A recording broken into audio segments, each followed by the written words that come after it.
একজন ব্যক্তির টাকা থাকবে পকেটে, অফিসের টাকা থাকবে ড্রয়ারে। স্যার এই যে সারাক্ষণ কিছু কিছু পাচ্ছে এটা মানে স্যার টাকাগুলো ক্লোজ করে নিয়ে জায়গায় রাখার কি আছে? স্যার 10,000 টাকা তুমি দেখেন আচ্ছা ভাই আপনাদের প্রশ্ন করবে না যে টাকা কেন ঝুড়ির ভিতর থাকবে আর ঝুড়ির নিচে থাকবে? একজন ব্যক্তির টাকা থাকবে পকেটে, অফিসের টাকা থাকবে ড্রয়ারে।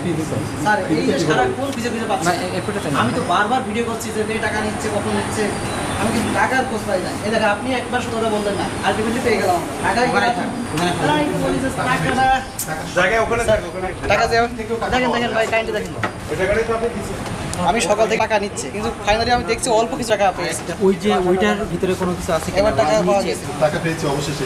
এই যে ভাই আরেকটা বিষয় লক্ষ্য করেন, আমি কিন্তু এই মাদক দাস ইনাকে রাস্তায় আমি জিজ্ঞাসা করতেছে বস এখনো হয়নি, বস তবে টাকা দিয়ে আসছি হয়তো 2-1 দিন ভিতরে হবে। তার টাকা দেখেন কৃষ্ণ লিখে রাখছে মাদক দাস।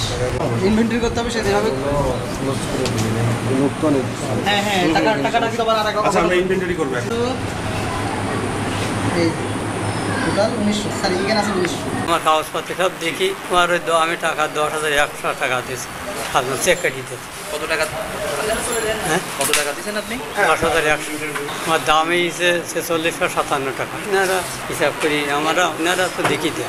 সকাল থেকে আমরা এখানে সাদা পোশাকে এবং যে নর্মাল পোশাকে আমরা এখানে এসে ক্রেতা অবস্থা মানে ভোক্তা হিসাবে আমরা এখানে আসি। আসার পরে তাদেরকে জানার চেষ্টা করি কিভাবে এখানে কার্যক্রমগুলো পরিচালনা করা হয়। তারপরে আমাদের যারা কর্মকর্তা যারা আছে তারা নিজেরা সরজমিনে তাদের কাছে গেছেন এবং যারা এখানে আপনার সেবা গ্রহীতা আছেন তাদের সাথে কথা বলেছেন। কথা বলার মাধ্যমে আমরা জানার চেষ্টা করেছি এখানে কি ধরনের অনিয়ম আছে, কি ধরনের সমস্যা আছে এবং তারা কি প্রবলেমগুলো ফেস করে। এই প্রবলেম তাদের ভোক্তাদের কাছ থেকে শুনতে চাই। আমরা একজনকে পেয়েছিলাম যিনি হলো যার পাওনা ছিল হলো এখানে খাজনা হিসাবে 4,657 টাকা পাওনা ছিল, কিন্তু ওনার কাছ থেকে এই অফিস থেকে 10,000 টাকা দাবি করা হয়। উনি 10,000 টাকা দিয়েছিলেন। পরবর্তীতে আমরা সেটার অস্ত পাই এবং পাওয়ার পরে আমরা সেই অর্থটা আপনার হলো আমরা যখন দেখি যে এটা নর্মাল অর্থ থেকে বেশি এবং আমরা পরবর্তীতে আরো যে কার্যক্রমগুলো পরিচালনা করছি আমরা জানার চেষ্টা করছিলাম যে ওনার কতটুকু খাজনা আছে। আমরা এই খাজনা কার্যক্রমটুকু দেখেছি এবং পরবর্তীতে আমরা এই যে এখানকার যিনি নায়েব সাহেব আছেন এখানকার নায়েব আছে তার